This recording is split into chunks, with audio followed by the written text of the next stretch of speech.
Hello everyone. यो भिडियोमा measurement of producer surplus, अघिल्लो भिडियोमा हामीले कन्ज्युमर सरप्लसको कुरा गऱ्यौँ र यो भिडियोमा चाहिँ प्रोड्युसर सरप्लसको कुरा गर्छौँ। अब यसमा चाहिँ हामीले मार्केटमा as a part of market प्रोड्युसरले के बेनिफिट अचिभ गर्छ अथवा मार्केटमा पार्टिसिपेट भएको हिसाबले कुनै पनि प्रोड्युसरले आफ्नो प्रोडक्सनबाट अथवा प्रोडक्सन गरेर मार्केटमा केही unit of goods and services supply गर्दैछ भने त्यहाँबाट उसले के बेनिफिट पाउँछ त्यो कुराको एनालिसिस चाहिँ प्रोड्युसर सरप्लसमा गर्छौँ। अथवा अब यसको फन्डामेन्टल कन्सेप्ट पनि हेर्छौँ थोरै, त्यसपछि म्याथमेटिकल इक्जाम्पलबाट producer surplus like consumer surplus कसरी मेजर गर्न सकिन्छ भनेर मेजरमेन्ट पनि गर्छौँ। यसलाई डिफाइन गर्दाखेरि प्रोड्युसर सरप्लस भनेको के हुन्छ भन्दा it is the difference between the lowest price a firm would be willing to accept for a good or service and the price actually receives.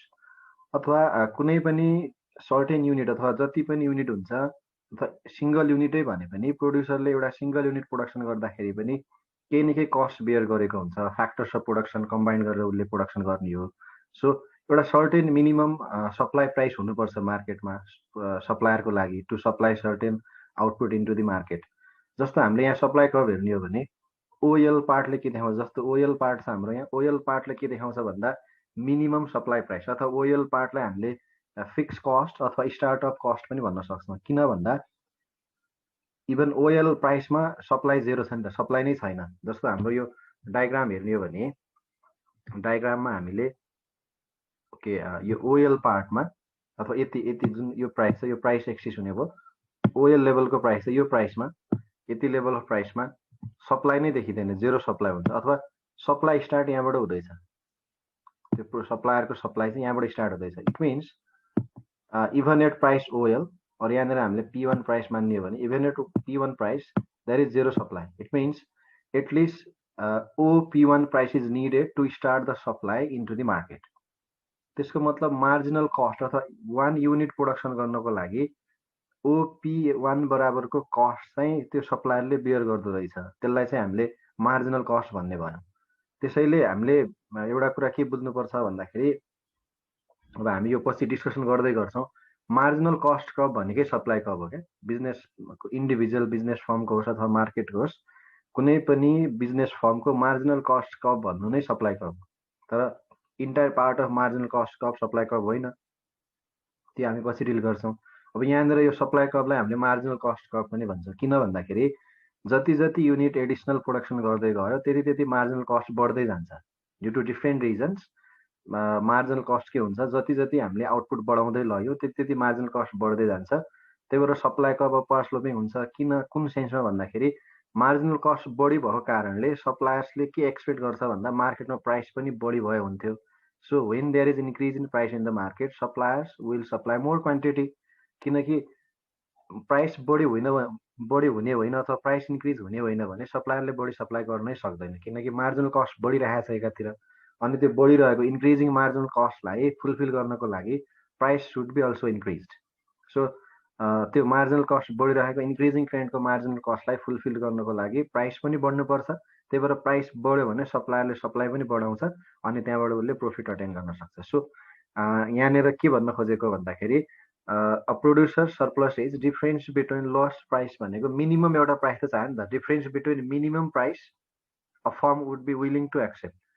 फर्मले यतिसम्म प्राइस भयो भने म सप्लाई गर्छु है भनेर एक्सपेक्ट गर्छ अथवा उसले एक्सेप्ट गर्छ मार्केटमा, अथवा उसले चाहिँ म यति प्राइस हो भने सप्लाई गर्छु है भनेर विलिङनेस एक्सप्रेस गर्छ अथवा एक्सपेक्ट गर्छ कि यति चाहिँ प्राइस भइदिए हुन्थ्यो भनेर। र एक्चुअलमा मार्केटमा त्योभन्दा धेरै प्राइस छ भने अब यो प्रोड्युसरले चाहिँ सरप्लस अटेन गर्छ भनेर बुझ्छौँ। जस्तो हाम्रो यो डायग्राममा एक्चुअलमा मार्केटमा प्राइस चाहिँ ओपी बराबरको रहेछ अनि उसले चाहिँ त्यो प्रोड्युसरले एक्सपेक्ट गरेको प्राइस चाहिँ ओएल छ भनेपछि यो ग्याप भनेको के भयो, यो ग्याप हाम्रो जति जति यो ग्याप छ त्यति त्यति यो ग्यापलाई चाहिँ हामीले प्रोड्युसर सरप्लस भन्छौँ। अब यो हाम्रो सप्लाई कर्भ यसरी बढ्दै गइरहेको छ, अपवार्ड स्लोपिङ चाहिँ के देखाउँछ त भन्दाखेरि सप्लाई पनि बढेको छ, मार्जिनल कस्ट पनि बढेको छ। सो एउटा पोइन्टमा गएर यो हाम्रो सप्लायरले इक्विलिब्रियम अब्टेन गर्छ अथवा maximum level of profit attain गर्छ। कहाँनिर भन्दा जहाँनिर उसको मार्जिनल कस्ट चाहिँ यहाँबाट सुरु हुँदैछ अथवा मिनिमम प्राइसबाट सुरु हुँदैछ, उसले supply curve continuously upward sloping देखिन्छ। यसले दुईटा कुरा इन्डिकेट गर्दैछ, supply curve continuously upward sloping हुनुले दुईटा कुरा इन्डिकेट गर्छ। एउटा चाहिँ जति जति उसले आउटपुट बढाउँदै लग्यो त्यति त्यति उसको मार्जिनल कस्ट बढ्दै जान्छ भन्ने कुरा इन्डिकेट गर्छ भने, अनि यसले प्राइस पनि बढ्दाखेरि अथवा प्राइस बढ्दै जाँदाखेरि प्राइस यताबाट प्राइस पनि अपवार्ड स्लोपिङ अपवार्डतिर अथवा पीतिर बढ्दै बढ्दै गयो। हाम्रो यहाँ पीसम्म प्राइस हुँदैछ, योभन्दा माथि चाहिँ जाँदैन। जस्तो यहाँसम्म हाम्रो अहिले एक्चुअलमा मार्केट प्राइस चाहिँ ओपी लेभल छ, अनि ओएल उसले एक्सपेक्ट गरेको छ, सप्लायरले ओएल चाहिँ एक्सपेक्ट गरेको छ र एक्चुअलमा मार्केट ओपी लेभल अफ प्राइस छ। सो यहाँनिर एक्सपेक्टेड प्राइस भन्दा एक्चुअल प्राइस धेरै छ, त्यही भएर प्रोड्युसर इज गेटिङ सरप्लस। अब उसले जति जति आउटपुट बढाउँदै लान्छ उसको मार्जिनल कस्ट बढ्दै जान्छ एकातिर, अनि मार्जिनल कस्ट बढेको मार्जिनल कस्टलाई फुलफिल गराउनको लागि प्राइस पनि बढ्दै गएको छ भने उसले सप्लाई पनि बढाउँदै लान्छ। तर पोइन्ट केसम्म मात्रै उसले सप्लाई बढाउँछ, किन भन्दा पोइन्ट के भन्दा माथि गयो भने उसको मार्जिनल कस्ट चाहिँ बढी हुन्छ तर उसले रिसिभ गरिराखेको प्राइस चाहिँ कम हुन्छ। सो ऱ्यासनल प्रोड्युसरले यो लेभलभन्दा माथि सप्लाई गर्दैन। सो के हाम्रो के पोइन्ट भनेको म्याक्सिमम सप्लाई पोइन्ट भयो।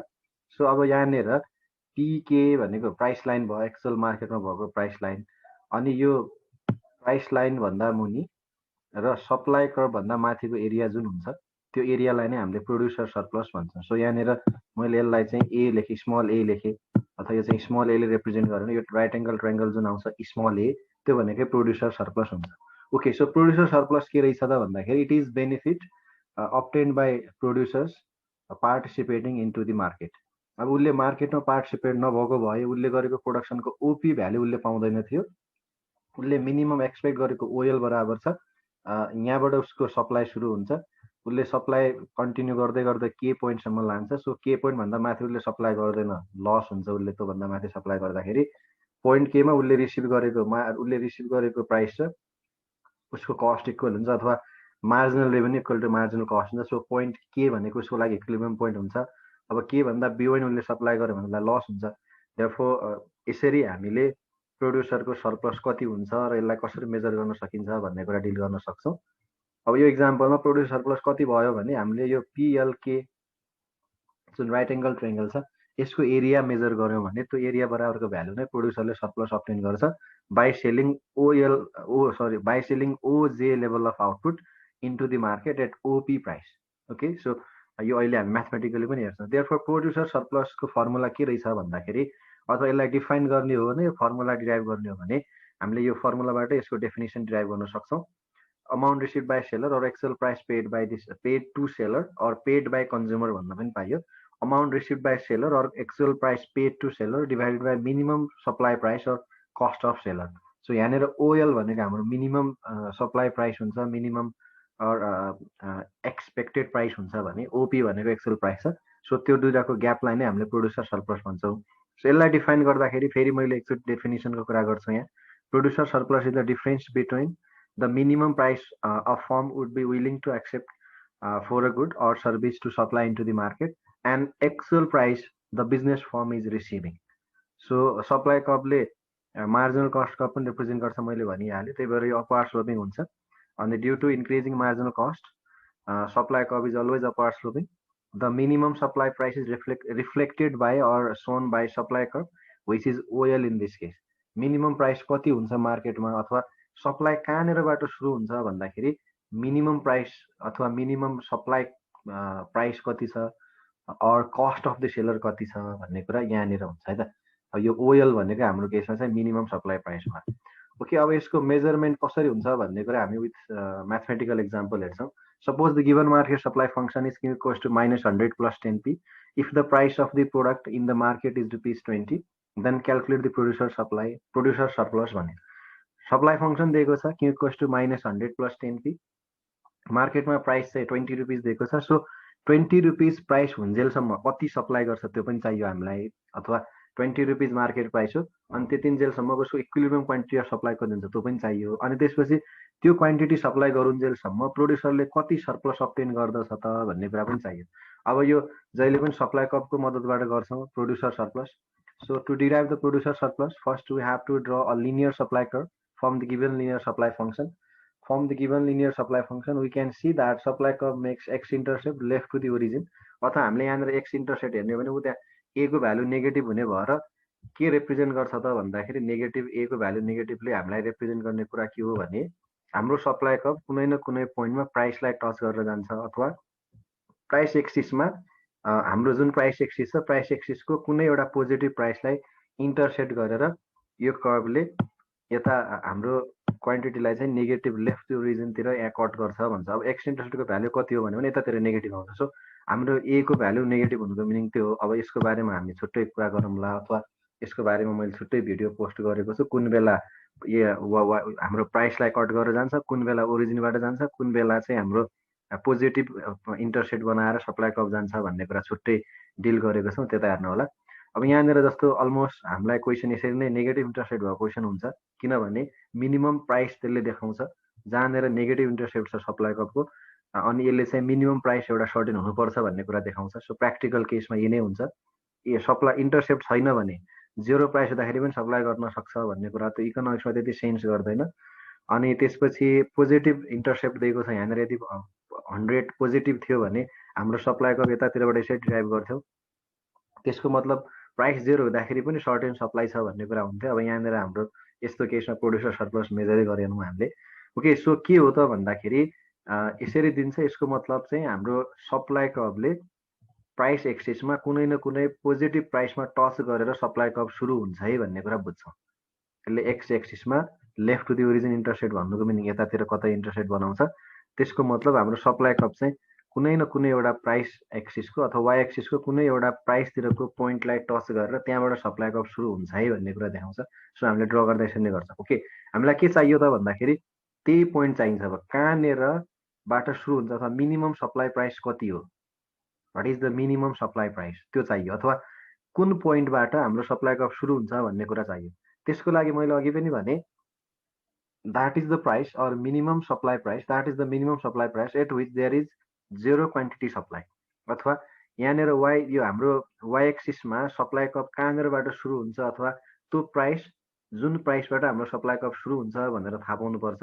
त्यो प्राइस मेजर गर्नको लागि क्वान्टिटीको ठाउँमा जेरो राख्यौँ भने हामीले त्यो प्राइस मेजर गर्न सक्छौँ। So it means the linear supply curve cuts Y axis on a certain positive price or at a price in which there is zero supply and such price is called minimum supply price। अब यहाँ मैले detail लेखिदिएको छु। अब तपाईँहरूले यो इक्जाममा लेख्दाखेरि यति धेरै लेख्न सकिन्न भने पनि मेन कुरा छुटाउनु भएन, अरू यो कुरा चाहिँ एज अ रेफरेन्स हेर्न सक्नुहुन्छ। So to determine the minimum supply price we have to put Q equals to zero. अब यो यहाँनिरको मिनिमम कहाँनिरबाट हाम्रो सप्लाई सुरु हुँदैछ त्यो मिनिमम प्राइस चाहियो। मिनिमम प्राइस मेजर गर्नको लागि क्यू इक्वल्स टु जेरो राख्नुपर्छ। सो गिभन फङ्सनमा क्यू इक्वल्स टु जेरो राख्ने हो भने पी को भ्यालु 10 आउँछ। So ₹10 is the minimum price in our case. अब हाम्रो मार्केटमा ₹20 प्राइस दिएको छ। सो अब यहाँदेखि यहाँसम्म 10 हुन्छ भने यो ग्याप भनेको हाइट हाम्रो, अब यो प्रोड्युसर सर्प्लस भनेको यो पार्ट आउँछ। ट्रायङ्गल बीले हाम्रो प्रोड्युसर सर्प्लस रिप्रेजेन्ट गर्दैछ। सो यसको एरिया मेजर गर्नको लागि हामीलाई बेस टु हाइट चाहिन्छ। अब हाइट भनेको के भयो, ओरिजिनदेखि यहाँसम्मको 20 भ्यालु छ अनि यहाँदेखि यहाँसम्म 10 छ भने यो बाँकी भनेको यो 20 - 10 गरेर एच 10 हुन्छ। सो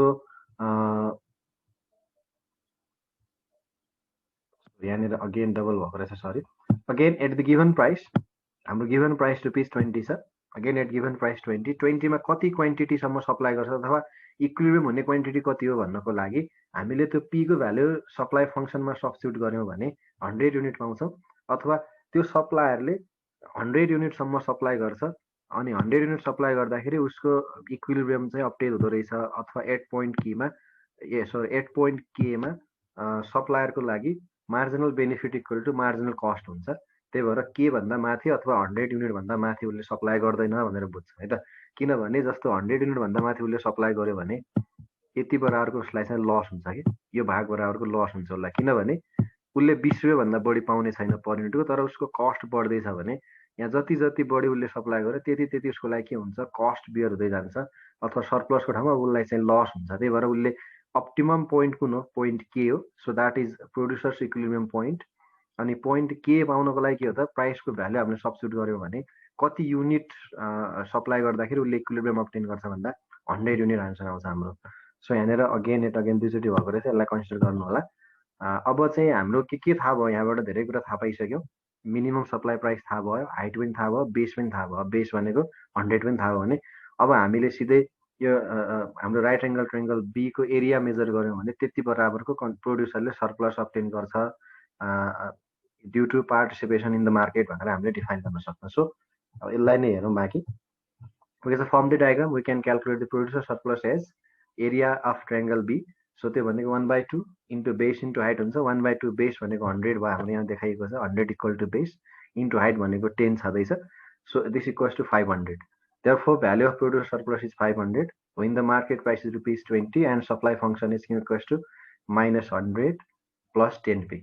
So यसरी producer surplus अथवा consumer surplus जुनसुकै भने पनि यो दुईवटै सरप्लस, प्रोड्युसरको लागि पनि आउने सरप्लस प्लस कन्ज्युमरले पनि अचिभ गर्ने सरप्लस के हो त भन्दाखेरि benefit of the consumer in case of consumer सरप्लसको कुरा गरौँ है त थोरै यहाँनिर।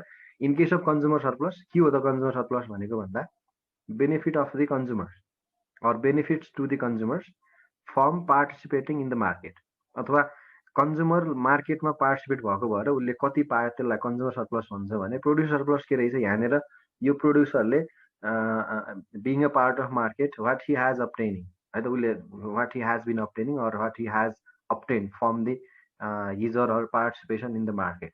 सो उसले मार्केटको पार्ट भएको हिसाबले के कुरा बेनिफिट पायो त by supplying 100 units of output in the market, त्यो भनेको उसले 500 युनिट इक्वलको सरप्लस अब्टेन गर्यो। सो यसरी हामीले प्रोड्युसर सरप्लस के हो, कन्ज्युमर सरप्लस के हो, अनि यसको मेजरमेन्ट कसरी गर्न सकिन्छ भन्ने कुरा हेर्छौँ। अब यसपछिको भिडियोमा चाहिँ अब यो मार्केटमा पार्टिसिपेट हुँदाखेरि सरप्लस गेन गर्यो त भन्यौँ, तर कस्तो मार्केटमा पार्टिसिपेट हुँदाखेरि अथवा in which type of market producer as well as consumer both can maximize their surplus and what happens or what causes there is reduction in the consumer or producer surplus, त्यो चाहिँ यसपछिको भिडियोमा हामी discussion गर्छौँ। अथवा market efficient छ भने efficient मार्केटको बेला producer र कन्ज्युमरले म्याक्सिमम सरप्लस गेन गर्छ। यदि मार्केट इनइफिसियन्ट भइदियो, कहिलेकाहीँ अन्डर प्रोडक्सन ओभर प्रोडक्सन भइदियो अथवा प्राइस घटबड भयो भने त्यो बेला चाहिँ कन्ज्युमर सरप्लस के हुन्छ, प्रोड्युसर सरप्लस के हुन्छ भन्ने कुरा हेर्छौँ। ओके, अब यहाँनिर प्राइस जति हाई भयो त्यति धेरै कन्ज्युमर सरप्लस हुने देखियो। प्राइस 20 भन्दा माथि गयो, 30 भयो भने producer can supply more quantity to the market and obtain more amount of producer surplus. So अब कन्ज्युमरको लागि चाहिँ जति प्राइस कम भयो त्यति धेरै सरप्लस हुन्छ। सो यस्ता कुराहरू हुन्छन्। अब यो फर्दर यो दुईटाको एप्लिकेसन अनि यो दुईवटाको एप्लिकेसनको थ्रुबाट मार्केट इफिसियन्ट छ कि छैन भन्ने कुरा कसरी एनालिसिस गर्न सकिन्छ भन्ने कुरा डिल गर्छौँ। Okay, thank you.